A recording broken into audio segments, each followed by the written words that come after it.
হৰি ও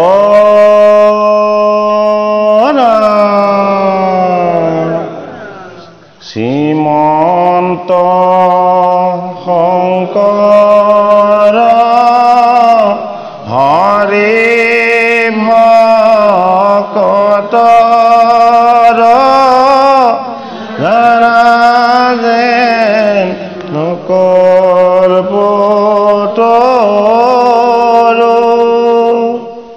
তাহান্ত বিনাই নাই নাই নাই আমাৰ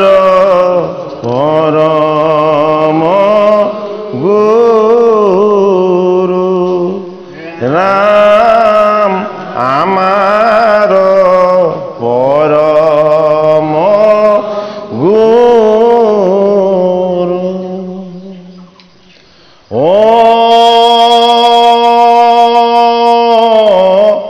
নমো ভগৱতে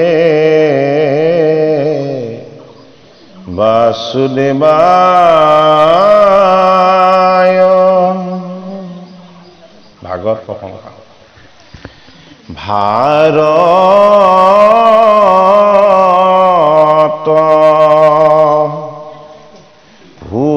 পুৰাণ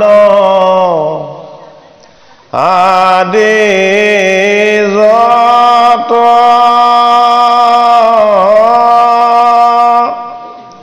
প্ৰকাশ কৰয় নানা মত যত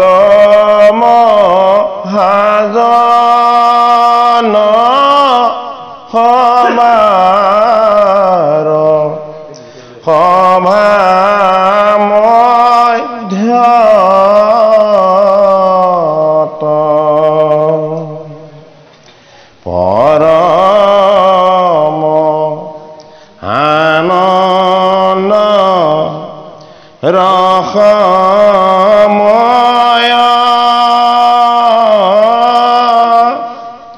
কোটি সূৰ্য সম প্ৰকাশয়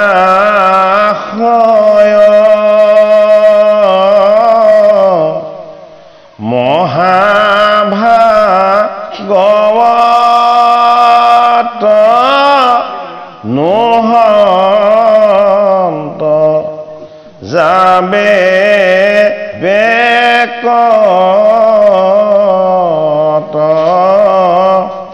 মহাভাগৱত নহন্ত যাবে বেকত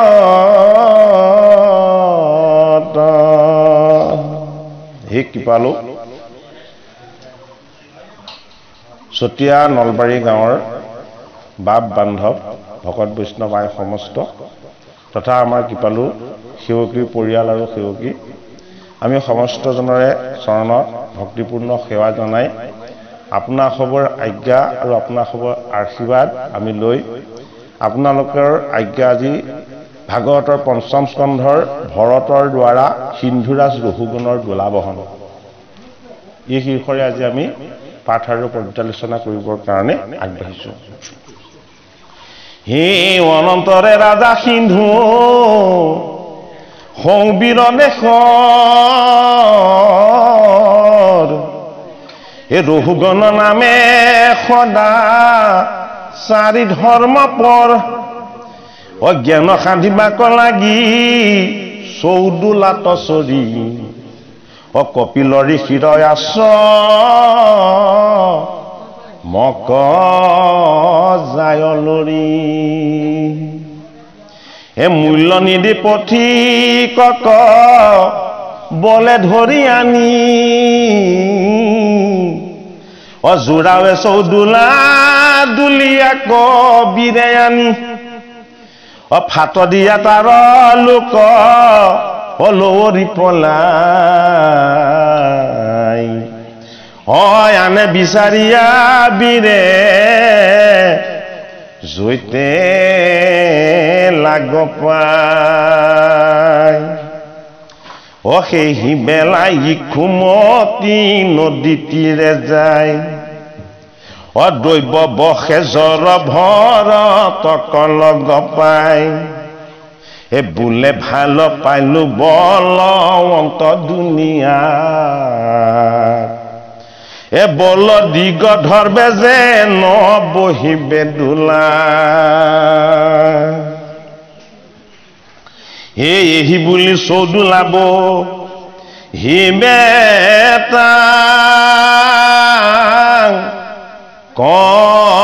দিল পূৰ্বৰ দুলীয়া খব বহিবা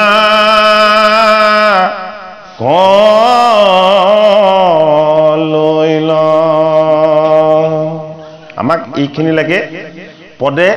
যে আমাক পদৰ অৰ্থ কৈছে আমি সেইখিনি প্ৰথম সাধাৰণ অৰ্থখিনি আপোনালোকক জনাব বিচাৰিছোঁ যে অনন্তৰে ৰাজা সিন্ধু সৌবীৰ দেশৰ সিন্ধু নামৰ ঠাইৰ সৌবীৰ নামৰ এখন দেশৰ ৰহুগণ নামৰ সদাচাৰী ধৰ্মপৰায়ণ এজন ৰজা আছিলে জ্ঞান সাধনা কৰিবৰ কাৰণে তেওঁ চৌদোলাত মানে কি যিখন দোলা মানুহে বহন কৰে সেই চৌদোলাত উঠি কপিল ঋষিৰ আশ্ৰমলৈ যাব কপিল কি কপিল হল সিদ্ধসকলৰ মাজত আটাইতকৈ শ্ৰেষ্ঠ এজন গুৰু ঈশ্বৰ তেওঁ যেহেতু মাতৃ দেৱাহুতিক ভকতিৰ তত্ত্বজ্ঞান কপিল মুনিয়ে দান কৰিছিলে এই কপিলৰ কথা ৰহুগণ ৰজাই শুনিছে যিটো শুনিছে সেইটো শুনিহে গৈছে যে কপিলে মাতৃ দেৱাহুতিক সাংখ্য যুগৰ তত্ত্বজ্ঞান দিয়া কথাটো ৰহুগণ ৰজাই ইমান ভালকে গম পোৱা নাই ৰহুগণ ৰজাই বেলেগ এটা কথাহে বৰ ভালকে গম পাইছে সেইটো কাৰণে বেছি আকৃষ্ট হৈছে হা নহয় এই কপিলৰ বেলেগ এটা গুণ শুনিছে খগৰ নামৰ এজন ৰজাৰ ৬০,০০০ পুত্ৰ আছিল এজন দুজন নহয় ৬০,০০০ এটা আমাৰ ৰাইজে এইটো বিশ্বাস নকৰে একে ৬০,০০০ কে আমিহে ১০০ বছৰ জীয়াই থাকো তেতিয়া ৰজা ১০,০০০ ১২,০০০ বছৰ জীয়াই থাকে আৰু যৌৱন প্ৰাপ্তই হৈ থাকে তেওঁলোকৰ ৬০,০০০ পুত্ৰ হোৱাটো কোন ডাঙৰ কথা নহয় দেই গতিকে এই ৬০,০০০ পুত্ৰৰ গুণ হল যে খগৰ যেতিয়া মাতৃ গৰ্ভত আছিলে মাতৃ গৰ্ভত থাকোতে তেওঁ মানে সতিনী এগৰাকীয়ে কি কৰিছিলে বিষ পান কৰাই দিছিলে খগৰ গৰ্ভত থাকোতে তাই সতাই মাতৃয়ে বিষ পান কৰাই দিলে কিন্তু সেই দেৱীগৰাকী আৰু সেই খগৰ ৰজা ইমান সাধক আছিলে বিষ পান কৰাৰ পাছতো গৰ্ভত থকা পুত্ৰটো নমৰিলে ৰাণীগৰাকী একো নহল এতিয়া সেইগৰাকী যেতিয়া ৬০,০০০ পুত্ৰ লাভ হল এতিয়া সেই ৬০,০০০ কোনেও বলে নোৱাৰে গোটেই জম্বুদ্বীপটো তেওঁলোকে এতিয়া মালিক আৰু ৰজা আৰু এতিয়া খগৰ ৰজাৰ বল বিক্ৰম আৰু পৰাক্ৰম গোটেই জগত জোৰা এতিয়া খগৰে অশ্বমেধ যজ্ঞ এটা পাতিছিলে অশ্বমেধ যজ্ঞটো কি কৰিলে অশ্বমেধ যজ্ঞৰ ঘোঁৰাটো মায়া কৰি ইন্দ্ৰই চাণ্ডালৰ ভেগ ধৰি কপিলে য'ত তপস্যা কৰি আছে তাত আশ্ৰমত নি বান্ধি ৰাখিছে ইফালে যজ্ঞ ঘোঁৰা ক'ত হেল কৰি চবতে বিচাৰিলে ক'তো নাপালে সাগৰৰ তলি খান্দি খান্দি গৈ কপিল ঋষিৰ আশ্ৰম আছেগে দ্বীপত এই ৬০,০০০ পুত্ৰই সাগৰৰ তলি খান্দি গৈ সেই কপিলৰ আশ্ৰম পালেগে তেওঁলোকে কপিল ভগৱান বুলি নাজানে সেইজন কোন সেইজন সেই পাখণ্ড ইন্দ্ৰ বুলি ভাবিছে ই যজ্ঞ ঘোঁৰাটো আনি এইকণ পালত যেতিয়া তপস্বী ভাও ধৰিছে ই ভাও ধৰা ইন্দ্ৰ তাতে অদৃশ্য হৈ দিলে মায়া কৰি কপিল তাত সাধনময় হৈ বহি আছে এতিয়া কি কৰিলে হেৰৌ ভণ্ড ঘোঁৰা চুৰ কৰি আনি এতিয়া সাধনাৰ ভাও ধৰিছ এই বুলি জগাই দিলে চকু মেলি চাই দিলে ৬০,০০০ ভস্ম হৈ শেষ কপিল সাধনাত আছিলে চকু মেলি চাই দিলে ৬০,০০০ ভস্ম হৈ জ্বলি শেষ হৈ গ'ল তাৰমানে ইন্দ্ৰয়ো জানে যে এনেকে বধ নকৰিলে এই ৬০,০০০ কেতিয়াও বধ কৰিব পৰা নাযাব সেই কথা যেতিয়া শুনিলে এটা সিন্ধুৰাজে ভাবিছে যিজন কপিলৰ এটা দৃষ্টিত সগৰৰ 60,000 পুত্ৰ জুই হৈ ভস্ম হৈ যায় সেইজন কপিলৰ যদি কেনেবাকে চৰণত আশ্ৰয় লৈ কি শক্তিয়েনো তেওঁ সেই কাম কৰিছিলে তাক যদি ল'ব পৰা যায় তেতিয়াহ'লে মই কিমান ভাল ৰজা হ'ম মানে বাৰু সেইটো কাৰণে এতিয়া কপিল দেখি আশ্ৰম বহুত দূৰত সেইটো কাৰণে দোলাবাহী তেওঁ ৰজাৰ কাৰণে ধৰি আনি দোলা বহন কৰিবলৈ দিছে তাৰ ওপৰত উঠি যাত্ৰা আৰম্ভ কৰিছে ভাগ্য ভাল আছিল সৌবি দেশৰ সিন্ধু ৰজাই দোলাখন তেওঁ 4জন দোলাবাহীয়ে যেতিয়া লৈ যায় ৰাস্তাত আঁতৰৰ পৰা দেখাসকল লাহেকে ফৰিং চিটিকা দি ভিতৰ সোমায় জানোচা আকৌ তেওঁ তাত সেইটো কাম কৰিবলৈ লগাই দিয়ে কাৰণ আমিতো এনেও কাম চোৰ সেৱা চোৰ ভাল কাম কৰিবলৈ আমাৰ এনেও সময় আৰু মনে নাতে হয়নে বাৰু তেওঁ ৰজাই শৰণ ল'বলৈ গৈছে তেওঁৰ লগত যদি লগ হ'ব পৰা যায় সাৰথি হ'ব পৰা যায় বৰ ডাঙৰ লাভ হ'ব কিন্তু আমাৰতো সেইটো জ্ঞান নাই হোৱা হয়নে বাৰু সেই দোলাবাহী কেইজনৰো নাই হোৱা শেষত যেনিবা কি হ'ল এই ইক্ষু নদী ইক্ষু মানে কি ইক্ষু মানে কুঁহিয়াৰ তাৰ ভাগৱতত ইক্ষু বুলি এখন সাগৰো আছে সেইহিবেলা ইক্ষুমতী নদী তীৰে যায় ইক্ষুমতী নদী তীৰ মানে এইখন ভকতীৰ নদীৰ পাৰ ভকতীৰ নদীৰ পাৰত কোন থাকে সংসাৰৰ মায়া মোহ জড় বন্ধন এইবিলাকৰ পৰা মুক্ত হৈ ভকত থাকে তেনে এজন ভকতেই হ'ল কোন জড়ভৰতৰ কাইটো বৰ বিশাল দেখিবলৈ বৰ ধুনীয়া সবল বৰ হয়নে বাৰু তাকো দেখাইছে যিজনৰ ঈশ্বৰ সেৱা আছে ঈশ্বৰ সাধনা আছে ভকতিৰ বল আছে সেইজনক ঈশ্বৰে সকলো ক্ষেত্ৰতে পুৰাই দিয়ে তে ভাবিলে যে এইজনকে মই দোলাবাহী কৰি লোৱা যাওক তাৰ জড়ভৰত আকৌ কেনেকুৱা জড়ভৰত শিশুৰ নিচিনা জড়ভৰতৰ কোনো মায়ামোহ একো নাই যিটোকে কৰিবলৈ কয় ঈশ্বৰৰ আজ্ঞা বুলি তাকে কৰি থাকে দিনটো কাম কৰাই তেওঁ কোনো একো খাবলৈ নিদিলেও একো আপত্তি নকৰে হাঁহি হাঁহি আকৌ গুচি যায় নিজৰ ঠাইলৈ যে এই নৰ তনু হিচাপে মই পালোঁ যেতিয়া মোৰ এতিয়া হৰি সেৱা কৰাই কৰ্ম এই জগতৰ সেৱা কৰাটোৱে মোৰ ধৰ্ম যি কামত লগাই দিয়ে দিনটো সেই কামকে কৰি থাকে পাৰিশ্ৰমিক একো নলয় এতিয়া তেওঁ জড় হৈ গৈছে বোলে কি এই জগত জড় সংসাৰ জড় সত্য হ'ল ঈশ্বৰৰ সেৱা কৰাটোৱে হ'ব লাগে মোৰ ধৰ্ম এতিয়া ৰঘুগণ ৰজাই যেতিয়া তেওঁক পালে কি কৰিলে লাহেকে দোলাখনত ধৰিবৰ কাৰণে তেওঁক আনি জুতি দিলেহি লগাই দিলেহি এতিয়া ৰঘুগণৰ জীৱনলৈ আটাইতকৈ শুভ দিন এটা আহি গ'ল বাকী দোলাবাহীবিলাক কি আছিলে বাকী দোলাবাহীবিলাকে ভাৰহে বহন কৰে এইজন দোলাবাহীয়ে আকৌ কি ভাৰ বহন নকৰে কি কৰে হৰিৰ সেৱা কৰে যি কৰ্ম হৰিৰ সেৱা বুলি কৰা যায় সেই কৰ্মত কেৱল আনন্দ থাকে দুখ কষ্ট নাথাকে এই কথা জানে কেৱল জড়ভৰতে বেলেগে নেজানে এই কথা ৰঘুগণ নযায় এতিয়া সেইটো কাৰণে কি হ'ল যে আনে বিচাৰিয়া বিৰে জৈতে লাগ পায় সেইহিবেলা ইক্ষুমতী নদী তীৰে যায় সেই ইক্ষুমতী মানে এইখন ভকতীৰ নদী বুলি কোৱা হৈছে আচলতে ৰহস্য অৰ্থত সেই নদীৰ পাৰত গৈ থাকোঁতে দৈব্যবেশে জড়ভৰতক লগ পায় দেৱতাৰ কৃপাত বা ঈশ্বৰৰ কৃপাতহে সেই জড়ভৰতক লগ পালে বোলে ভাল পাইলো বলৱন্ত দুলীয়াক এইজন বৰ ভাল বলৱান দুলীয়াক পালো শকতাবত মজবুত বলধি গদৰ্ভে যেন বহিবে দোলাক যে বলৱান শকত আবত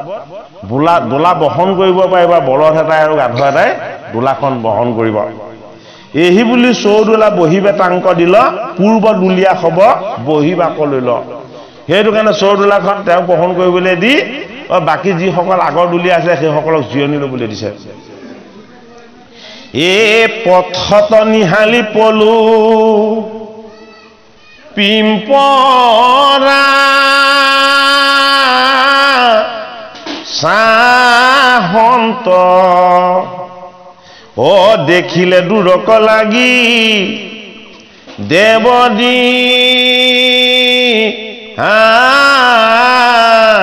জান্ত হৰি এ নাহি খাল বামতান পথত বিচাৰ এক কশ্যপহ দিশ গতি মনয়াত মকাৰ আমাক এতিয়া ভাগৱত শাস্ত্ৰই কেৱল ভগৱানৰ যশ গুণৰ কথাই কিন্তু শ্ৰৱণ কীৰ্তন কৰোৱা নাই ভাগৱত শাস্ত্ৰত ভকতৰ বৈষ্ণৱৰ গুণ যশো শ্ৰৱণ কীৰ্তন কৰা হৈছে এতিয়া এই জড়ভৰত কি জড়ভৰত হল এজন বৈষ্ণৱ তেওঁ কি তেওঁ সাক্ষাৎ আত্মাৰূপ ঈশ্বৰৰূপ তেওঁ এই কপিল ভগৱান এইটো কপিলে আৰু জড়ভৰতেহে জানে বেলেগে নাজানে যিজন কপিলৰ ওচৰত ৰহুগণ ৰজাই শৰণ ল'বলৈ আহিছে সেইজন কপিল আৰু জড়ভৰত একো পাৰ্থক্য নাই তুমি মোৰ চৰণত শৰণ ল'ম বুলি ভাবিছিলা হয়নে বাৰু ল'ম বুলি ভাবোতে মই গুৰু সন্তুষ্ট হৈ গলো তুমি শৰণৰ তত্ত্ব পাবৰ কাৰণে ইমান কষ্ট কৰি সাগৰৰ পুত্ৰই তেওঁলোকে নিজকে নিশেষ কৰিবৰ কাৰণে সাগৰৰ তলি খান্দি আহি মোক তপস্যাৰ পৰা জগাব লগা হৈছিল কিন্তু তুমি মোক কি কৰিব বিচাৰিছা মোক সাধনা আৰু সিদ্ধিৰ পথত তুমি একাগ্ৰ হ'বলৈ সুবিধা এটা দিব বিচাৰিছা এই ঈশ্বৰৰ জ্ঞান লাভ কৰিবৰ কাৰণে যে তুমি মোৰ ওচৰলৈ যাত্ৰা আৰম্ভ কৰিলা হে মোৰ শিষ্যজন তুমি আগুৱাই আহিব নালাগে ইক্ষু নদীৰ ভকতিৰ নদীৰ পাৰত জড়ভৰত ৰূপত তোমাৰ জীৱন দোলা মই বহন কৰিম এই দোলাখন কি এই দোলাখন হল আমাৰ জীৱনটো এই জীৱনটো কি এই জীৱনটো এখন ভাৰ এই ভাৰখন কেতিয়া আৰম্ভ হৈছে জন্মত আৰম্ভ হৈছে শেষ কেতিয়া হ'ব মৃত্যুত হ'ব জন্মৰে জীৱন দোলাৰ ভাৰখন আৰম্ভ হয় আৰু মৃত্যুৰে আমাৰ জীৱন দোলাৰ ভাৰখন সমাপ্ত হয় এই জন্মৰ পৰা মৃত্যুলৈকে যি জীৱ অপেক্ষা কৰি ৰৈ থাকে এই ৰৈ থকা জীৱবিলাকক কোৱা হয় ৰহুগণ বুলি ৰহুগণৰ যিটো তাত্ত্বিক অৰ্থ জন্ম হোৱাৰ পাছত মৃত্যুলৈ অপেক্ষা কৰি থকা আমি প্ৰত্যেকে জন্ম হলো এটা কিহৰ কাৰণে অপেক্ষা কৰি আছো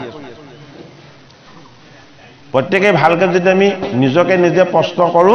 আমি এটা সময়লৈকে ৰৈ আছো যিটো সময়ত আমাৰ কোনো প্ৰয়োজন নাইকিয়া হ'ব হা হয়নে বাৰু জন্ম হোৱাৰ পাছত আমি মৃত্যুলৈ ৰৈ আছো নে নাই জন্ম হৈ মৃত্যুলৈ ৰৈ থকা জীৱবিলাককে কোৱা হয় ৰহুগণ বুলি হা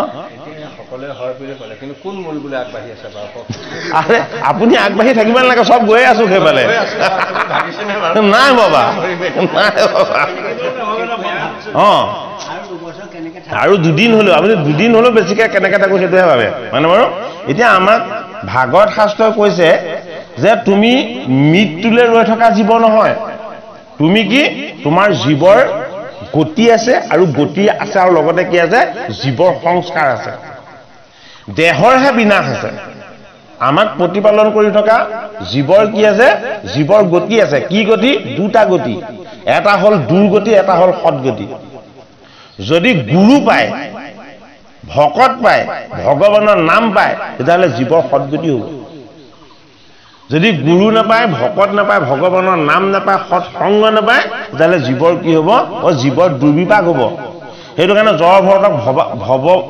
ভৱতাৰণিৰ যিখিনি উপায় সেইখিনি আকৌ ৰহুগণ ৰজাক ক'ব জড়ভৰত এতিয়া আমি বুজিব লাগিব আমি প্ৰত্যেকেই জন্মৰে জীৱন দোলা আৰম্ভ কৰা মৃত্যুত শেষ কৰি আমাৰ জীৱনক সমাপ্ত কৰিব বিচৰা জন্মৰ পৰা মৃত্যুলৈ ৰৈ থকা আমি ৰজগুণী দেহধাৰী একোজন ৰহুগণ এই ৰহুগণ ৰূপী ৰজাজনক কলৈ নিব লাগিব গুৰুৰ চৰণলৈ নিব লাগিব গুৰুৰ চৰণত গৈ গুৰুৱে দিয়া যি ঈশ্বৰ জ্ঞান ভকতিৰ জ্ঞান এই ভকতিৰ জ্ঞান আমি ল'ব লাগিব গুৰুজন কি গুৰুজন আত্মা গুৰুজন পৰমাত্মা গুৰুজন কপিল গুৰুজন হল জড়ভৰত এই গুৰুজনে কি কৰে গুৰুজনে জীৱন দোলা সদায় বহন কৰে আমাৰ ভাৰখন কোনে লৈ আছে আমাৰ ভাৰখন আত্মাৰূপী গুৰুৱে লৈ আছে আমি নাজানো আমি নিজে গৈ আছো নিজে খোজ কাঢ়ি আছো নিজে কৈ আছো আমি এনেকে ভাবিব পাৰো কিন্তু যিদিনাখন ঈশ্বৰে এই দেহ হেৰি গুচি যাব সেইদিনাখন কোনোবা ক'বলৈ যাব পাৰিব জানো নোৱাৰে জীৱনৰ দোলাখনৰ ভাৰ কোনে লৈ আছে আত্মাৰূপী গুৰু এই জড় ভৰতে লৈ আছে আমি যদি তাত্ত্বিক অৰ্থত কথাখিনি চাওঁ নাহি খাল বামতান পথত বিচাৰ কশ্যপ সদৃশ গতি মন আত্মাকাৰ জড় ভৰতৰ গতিটো কেনেকুৱা ধীৰ স্থিৰ কশ্যপৰ নিচিনা এই কশ্যপৰ তুলনাটো এইটো কাৰণে দিছে হয় আমি ক'বলৈ গ'লে বাহিৰলৈ চকু দুটা পিৰিপাকে চাই যাওঁ ইপিনে কিপিনে হয়নে সাধু সন্ত মহন্ত আৰু গুৰুজনে কলৈ চাই যায় তললৈ চাই যায় কেনেবাকে কিবা কীট পতংগ তেওঁ গছকত মৰিব নেকি জগতৰ জীৱৰ কিবা অকল্যাণ হ'ব পাৰে নেকি সেইটো কাৰণে ধীৰ স্থিৰকে যায় কশ্যপ আত্মসংযমী তত্ত্ব কশ্যপে নিজৰ ভৰিকেইটা ভিতৰলৈ ৰাখি নথয় জানো মুখখন ভিতৰলৈ সোমাই নথয় জানো হয় আমাৰ কি আমাৰ ইন্দ্ৰিয়বিলাক বাহ্যিকমুখী ক'বলৈ গ'লে কি বাহিৰলৈ দৌৰি ফুৰিব বিচাৰে জড়ভৰত আত্মাৰূপী গুৰুৰ তত্ত্ব ইন্দ্ৰিয়বিলাক আত্মসংগমৰ যোগেদি ভিতৰৰ ফালে ঈশ্বৰৰ ফালে আত্মাৰ ফালে ধাৱমান হৈ থাকে এইটো কাৰণে কিবা কীট পতংগ ৰাস্তাত যাওঁতে দেখা পোৱা যায় নেকি সেইবিলাক যদি দেখে তেওঁ ৰৈ দিয়ে সেইটো পাৰ হৈ যাবলৈ দিয়ে যদি কোনোবা কিবা পৰুৱা আছে সেইটো নগচকাকে তেওঁ তাক বচাই থৈ যায় ৰহুগণ ৰজাই এই তেওঁৰ দোলাত উঠি এওঁ পোক এটা দেখিলে চপককে ৰৈ দিয়ে আকৌ পটককে জাপ মাৰি পাৰ হৈ যায় সেইটো কাৰণে ৰহুগণৰ এতিয়া খং উঠিছে ৰহুগণ কোন দেহধাৰী আমি জীৱবিলাক আমি ভবাৰ মতে কাম নহ'লে আমাৰ টিঙি তোলা স্বভাৱটো পকা হৈ যায় হয়নে হৰিত যিজনে শৰণ ল'ব গুৰুত যিজনে ঈশ্বৰৰ জ্ঞান ল'ব সেইজন কশ্যপৰ দৰে ধীৰ স্থিৰ আৰু আত্মদৃষ্টি ফালে ধাৱমান হ'ব লাগিব যদিহে গুৰুজনৰ তত্ত্বটো গভীৰ নহয় শিষ্যৰ তত্ত্ব চঞ্চল হ'ব সেইকাৰণে গুৰু কোন গুৰু জড়ভৰত কপিল ভগৱান তেওঁক আচল শৰণৰ তত্ত্বটো তেতিয়াই দিছে যেতিয়া তেওঁ কীট পতংগ এটাও নগচকাকে বা কষ্ট নিদিয়াকে যেতিয়া তেওঁ যাবলৈ আৰম্ভ কৰিছে বোলে কি এই জগতৰ প্ৰতিটো বস্তুৰ মংগলময় বিচাৰ তোমাৰ মনলৈ আহিব লাগিব সেয়াহে শৰণৰ প্ৰথম পদক্ষেপ যদি জীৱক হিংসা কৰি আমি ঈশ্বৰৰ শৰণ লওঁ তেতিয়াহ'লে সেই শৰণ কি হ'ব সেই শৰণ শুদ্ধ শৰণ হ'ব জানো শৰণৰ তত্ত্ব ভজনৰ তত্ত্ব আমাক কি শিকায় সমস্ত প্ৰাণীক দেখিবেক আত্মসম নিজৰ দৰে দেখিব লাগিব হয়নে হৰিময় দৃষ্টি হ'ব লাগিব নাহি খাল বামতান পথত বিচাৰ জীৱন পথত তেওঁৰ কোনো খলা বামা নাই বোলে কি ঈশ্বৰে এই জগতলৈ আনিছে এই জগতখন অত্যন্ত সুন্দৰ ইয়াৰ জড়ভৰতৰ ভাৱনা কশ্যপ সদৃশ গতি মন আত্মকাৰ কশ্যপৰ দৰে আত্মামুখী তেওঁৰ মন সেইটো কাৰণে কি তেওঁৰ মনটো আত্মাৰ দৰে পবিত্ৰ আৰু ধীৰ স্থিৰ পানী হিংসা দৰে কতো থমকি থাকে 14 লাখ হিতে কতো পানয় বাকে ইকাতি শিকাতি হুৱে 14 লাখ ঘনে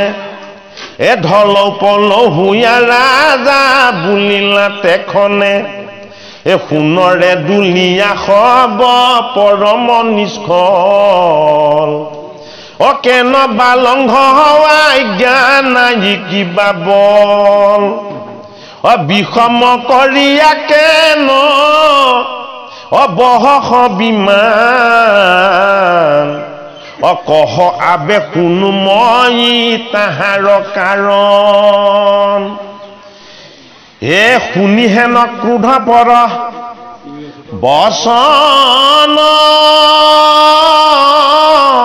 নৃপৰ দুলীয়া সকলে দৰে ভূঞাত ৰতৰ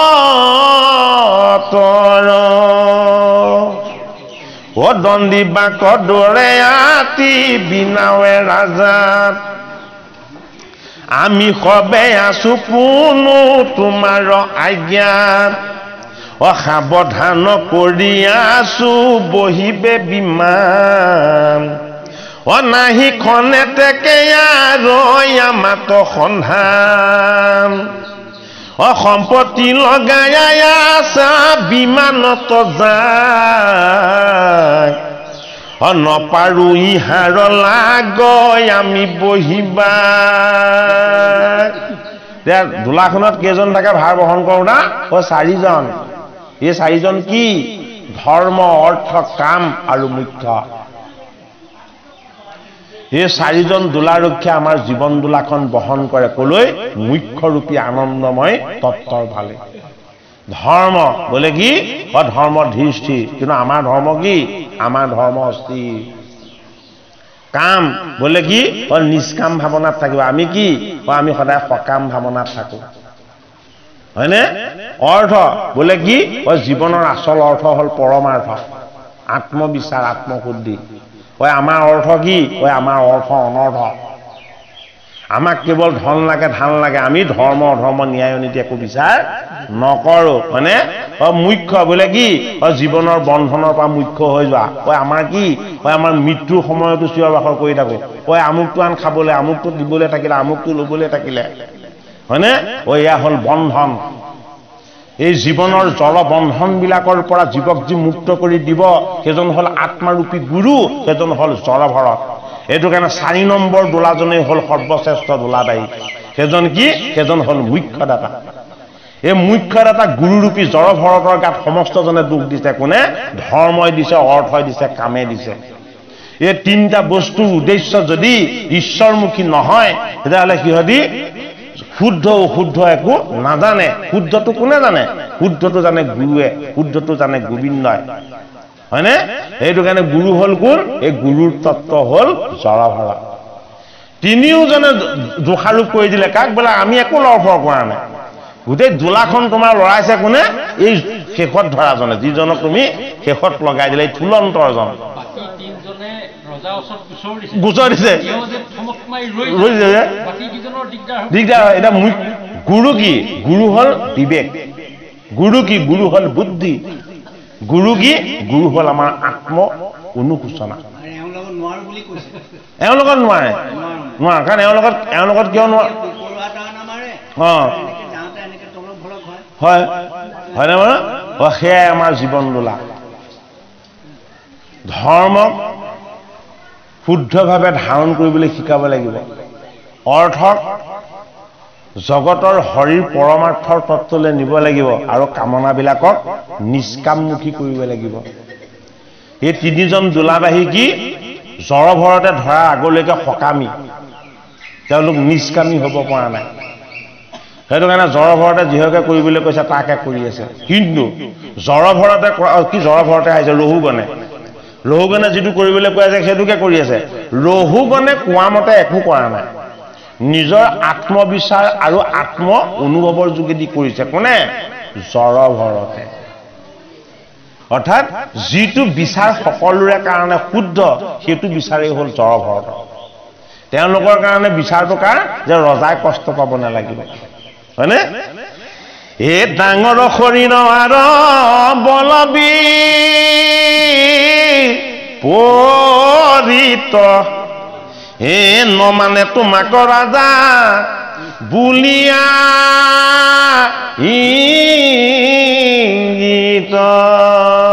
ৰজাক গোচৰ দিছে এদিনজনে বোলে কি তোমাতকে এজন মজবুত আমাতকেও মজবুত তুমি যি কৈ থাকিলে একোৱেই নুশুনে তোমাৰ আজ্ঞাও নামানে হা আমি ঠিকেই কৈ থাকো কিন্তু থপককে ৰৈ দিয়ে যি ৰৈয়ে দিব সেইটো কূটনীতি চিন্তা কৰি আছে কত বেগ দিয়া যায় আমাক ঘষাই কত থমকিয়া বহি থাকে বাট চাই নিদিবাই আমাক দুখ ইহাৰ লগত শুনি হেন ৰহুগণে চিন্তন্ত মনত এটা বাকী তিনিজনৰ আপত্তি ৰহুগণে শুনি পেলাই এতিয়া ৰহুগণে মনেৰে কি কৰিছে চিন্তা কৰাত ভাৱনা কৰাত লাগিছে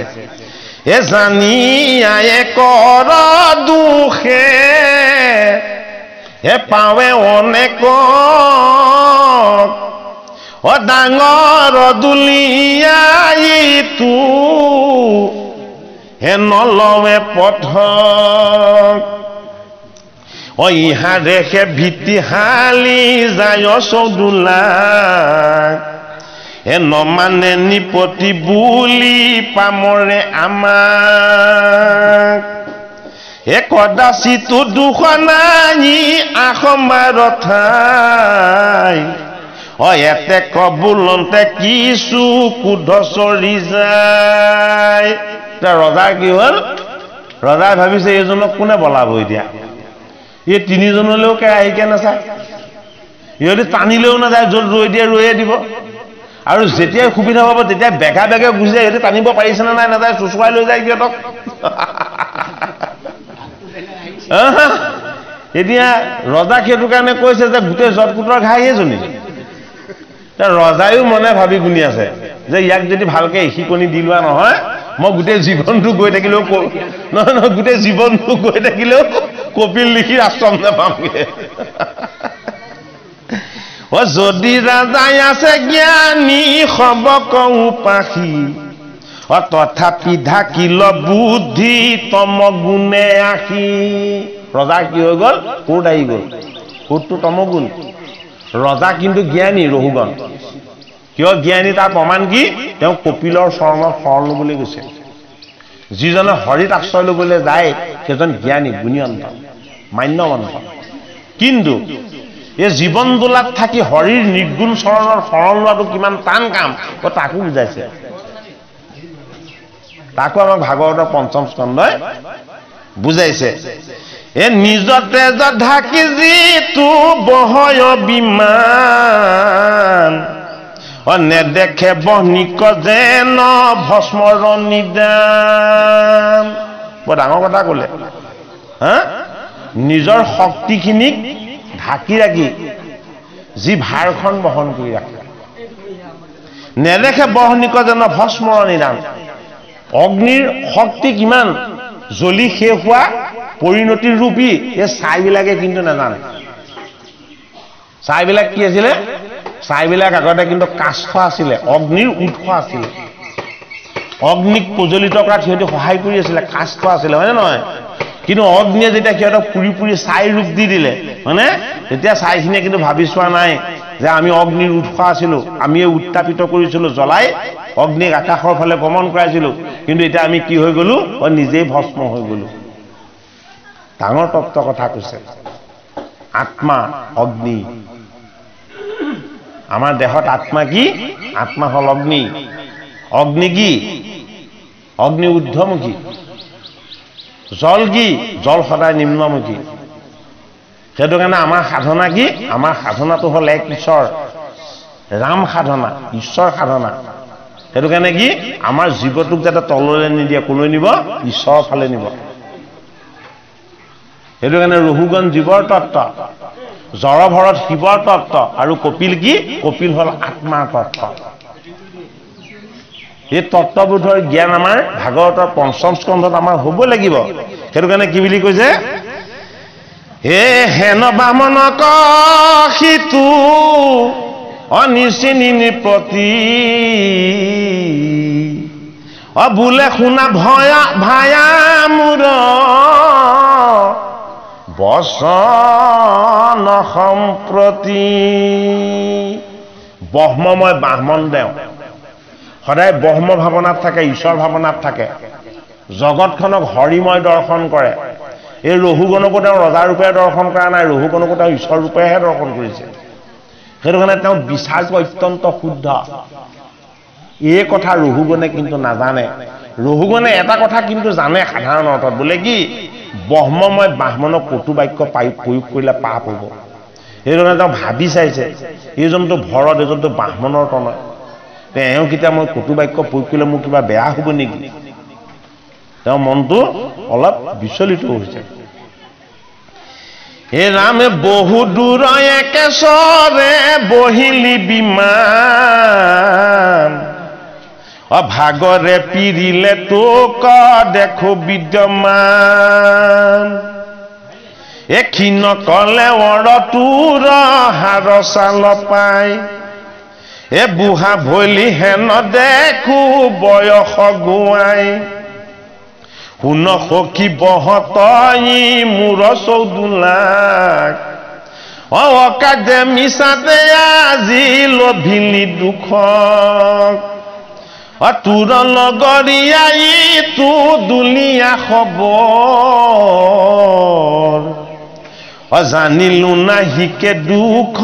বহে খৰতৰ কৈছে আৰু যে 3 নম্বৰজন অলপ 4 নম্বৰজন অলপ দুৰ্বল দেখি তাক আঁতৰাই তোমাক সবল বুনি আনি ইয়াত ভাৰ বহিবলৈ দিছিলো কিন্তু বাকী তিনিওজনে তোমাৰহে আপত্তি দিছে তুমি এই দুলাখন লৰাইছা তুমি এই দুলাখন নিৰ্দিষ্ট স্থানত গৈ পোৱাত বাধা দিছা এই বুলি ৰঘুগণে এই জড়ভৰতৰ প্ৰতি বাক্য ৰাখিছে ও হেন কদ থানা ৰাজা বুলন্তে আছয় শুনিয়া দিজৰ খানি তেকো নাহি ভয় ৰজাই দুটা এটাকে তেওঁক সচেতন কৰি গৈ আছে এনেকুৱা নকৰিবা পটককে থমকি ৰৈ নিদিবা মই লুটি বাগৰ খাই পৰি যাম তললৈ আৰু তোমাৰ মন গলে তুমি জোৰত গুচি যাবা আকৌ মন গলে ৰৈ দিবা বাকি তিনিজনে কষ্ট পাইছে তুমি সেই কথাও চিন্তা কৰা কিন্তু এতিয়া কি হৈছে ৰঘুগণে কৈ আছে কিন্তু জড়ভৰতে একো শুনা নাই ৰঘুগণে মুখেৰে কৈ আছে জড়ভৰতে একো শুনা নাই না আকৌ প্ৰশ্নও হয় যে জড়ভৰত কলা নেকি জড়ভৰত জ্বৰ কি জ্বৰ বিষয়ী কথাবিলাকত তেওঁ জ্বৰ একো নুশুনে সংসাৰী কথা তেওঁ কাণত নুসুমাই তেওঁ কাণত কি সোমায় তেওঁ কাণত কেৱল ঈশ্বৰৰ কথাহে সোমায় তেওঁ ৰঘুগণ ৰজাই দুটা এটা গালি পাৰিছে যদিও কটু বাক্য কৈছে যদিও জড়ভৰতে গমেই পোৱা নাই এই ইহাতে মমতা কৰি মায়াময় তিনি গুণে বিৰচিত দেহ ইহাতে মমতা কৰি পাৱে মহাক্লেশ এ জল বুদ বুদ পায় অথিৰ শৰীৰ ব্ৰহ্মত সমাধি ধৰি দ্বিজ মহাধীৰ পূৰ্বৱতে নিপতিৰ বহৱে বিমান পানী হিংসা ভয়ে কিছু হুন্ত সাৱধান এ পুনৰপি কাটি হৱে দেখি বিমান কোধে ৰঘুগণৰ ৰাজা বোলে ব্ৰাহ্মণ ৰঘুগণে কৈছে যে হেৰা ব্ৰাহ্মণৰ তো নহয় হে ব্ৰাহ্মণ তুমিতো জ্ঞানী তুমিতো গুণী তুমি বাকী তিনিজনৰ কথা অকণমান চিন্তা কৰিবা আৰু তুমি তেনেকে দোলাখন যদি বৰকে বেছি লৰাই যোৱা তেতিয়াহ'লে মোৰো অসুবিধা হয় তুমিতো ব্ৰহ্মময় জীৱক কষ্ট দিয়াটোতো তোমাৰ উদ্দেশ্য হ'ব নালাগে হয়নে বাৰু জীৱ মানে কোন এই দোলাত বহি থকা ৰঘুগণ তাৰ পাছত সেই কথা ক'লেতো যেতিয়া জড়ভৰতে একো শুনা নাই এবাৰ ৰঘুগণে অকণমান আৰু টানকে ক'ব এতিয়া কিয়ৰে জীৱন্ততে ভলি মৰা পাই কদৰ্থ সমূৰ আজ্ঞা লংঘি সমুদায় এৰো তই জীয়ানে মৰা জড়ভৰতক ৰঘুগণ ৰজাই কৈছে যে তই যি থাকোঁতে মৰা নিচিনা দেখোন বোলে কি মই ইমান কৈ আছো তই একো শুনাও নাই একো মনাও নাই ৰঘুগণ বিপদত পৰিছে ৰঘুগণে ভাবিছে মই কাক দোলাখনত লগাই দিলো ভাল বিপদ হ'ল ইগিটা দোলা বাহিৰতো মোৰ কথা মানিছিলে শুনিছিলে ইয়াক যি কৈছো ই একোৱেই নুশুনে একোৱেই নামানে কিন্তু কামটো কৰি আছে আকৌ দোলাখন বহন কৰা কামটো কিন্তু কৰি আছে কামটো তেওঁ এৰি যোৱা নাই হে তই পমতৰয়া বে কৰো পায়চিত যেন আৰু বন্দী মাৰ নখাই পৃথিৱীত এ দণ্ডি পানী যেন আনো পানী ক শিখাৱে এ তোক আজি শিক্ষা দিবে লাগে সেই ভাৱে দণ্ডি লেখে ভাল মতে বিহিবি চৌদল শুনি হেন দিজবৰে নিপতি কবুল যে তোক এবাৰ ধৰিলে পিটিব লাগিব বোলে কি তোক ভালকে পঢ়াৰ কৰাৰ বাহিৰে আৰু মই এটা বেলেগ ৰাস্তা দেখা নাই তোক বাক্য বানেৰে ইমান থকা সৰকা কৰিলো তই একো কানেই নকৰিলি কিন্তু তোক এবাৰ দেহত যেতিয়া মই কষ্ট দিম তেতিয়া তই সম্বিত ঘূৰাই আনিবি কাক কৈছে জ্বৰ ভৰতক কৈছে জ্বৰ মানে কি জ্বৰ মানে চেতনা নাই গিয়া ভৰত মানে কি ভৰত মানে হল ভকতিৰ তত্ত্ব ভকতিৰ তত্ত্ববিলাকত সংসাৰৰ মায়া চেতনাবিলাক নাথাকে অজ্ঞান চেতনাবিলাক নাথাকে অবিদ্যাৰ চেতনাবিলাক নাথাকে ভকতিৰ তত্ত্বত কি থাকে আত্মতত্ত্বৰ চেতনা থাকে পৰম তত্ত্বৰ চেতনা থাকে এইটো কাৰণে জ্বৰ ভৰত আৰু দোলাখন কাৰ দোলাখন সৌবীৰ দেশৰ ৰজা ৰহুগণৰ এই ৰহুগণ হল কি এই ৰহুগণ হল এই পাৰ্থিৱ দেহ তত্ত্বত থকা জীৱবিলাক যিবিলাকে জীৱ হৈ সংসাৰত ভোগ কৰিবলৈ আহিছে ভোগী জীৱবিলাক হল ৰহুগণ আৰু সাধনময় জীৱ হল কি সাধনময় জীৱ হল জড়ভৰত হে ৰাম এ দণ্ডিলেকে ভাল মতে বহি বিচৌদুল শুনি হেন দ্বিজবৰে নিপতিৰ বুল দেখিলা দেহ তয় অভিমান বিপৰীত ৰজগুণে তম গুণে গৰ্ব বাহেনিত এতেকে শৰীৰ প্ৰিয় ভকত সবাক কৰে তিৰস্কাৰ বৰ মানি আপোনাক জ্বৰ ভৰতে মনে মনে কি কৈছে জানেনে যে এওঁ অজ্ঞানী এওঁ অহংকাৰত আছে ৰজগুণ আৰু তমগুণত আছে এওঁৰ লগত মই বাক্য বিনিময় কৰাটো ভুল হ'ব কিন্তু মই দেখোন মনে মনে থাকিলে তেওঁ অহংকাৰটো বাঢ়ি গৈহে আছে গতিকে মই কি কৰিব লাগিব মই গুৰুৰূপী আত্মাৰ স্বৰূপটো এবাৰ প্ৰকাশ কৰি তেওঁক দিব লাগিব যোগেশ্বৰ সমস্তৰ পথত ইহাৰ আতিশয়ৰ ৰূপে লৈ বহুৱে অধিকাৰ হেন দেখি অল্প কৰি হাঁহিয়া বামনে বুলি বেলা গিলা ইটোৰ নাজাকত এখনে ৰজাই কোধেৰে কৈছে কোৰ ভাৱেৰে কৈছে কিন্তু জড়ভৰত ব্ৰাহ্মণ ভকত ঈশ্বৰৰ সেৱক আত্মাৰূপ তেওঁ কি কৈছে তেওঁ ঈষৎ ঈষৎ হাঁহি হাঁহি কৈছে কোমল ভাৱে যিটো বুলি আছত ই বৰ দুখ পালি অনেক দূৰক লাগি বিমান বহিনী ৰ ৰজা তই যে কৈছ তহঁতকেইটাই মোৰ দোলাখন ভাৰ বৈ আনি কষ্ট পাইছো বুলি ক'তা মই দেখোন অকণো কষ্ট পোৱা নাই মই গমেই পোৱা নাই মই যে তোৰ দোলাখন বহন কৰি আনিছো মইতো গম পোৱা নাই তেতিয়াহে ৰহুগণে ভাবিছ মোৰ দোলাখনত এই দোলাখনত মই উঠি গৈছো এওঁ ভাৰখন কান্ধত লৈ গৈছে অথচ ভাৰখন যে লৈ গৈছে তেওঁ গমেই নাপায় এইটো কেনেকুৱা কথা ক্ষীণ কলে দেখো বুঢ়া সময় বহনেক বেলি অকলে দুখ আন লগৰীয়া তোৰ নপাৱে ভাগৰ শুন এই ছয় গোটা প্ৰশ্নৰ উত্তৰ বিচাৰত ভাৰ নাহি ইটো জগতত এতেকে ভাগৰ কৈত আশ্ৰয় ব্ৰহ্ম তই যে কৈছ যে তোক মাৰিম কষ্ট দিম কিন্তু তই কিহত কষ্ট দিবি মোৰতো কষ্ট পোৱা ঠায়ে বিচাৰি পোৱা নাই বোলে কি তোৰ দোলাখন মই লৈ থাকোঁ মই গমেই পোৱা নাই বোলে কি মই তোক দেহ বুলি ধৰা নাই মই তোক আত্মাৰূপ বুলিহে ধৰিছো তুমি ব্ৰহ্ম বুলিহে মই ধাৰণ কৰিছো আৰু মই ব্ৰহ্ম হৈহে জগতত চলাচল কৰিছো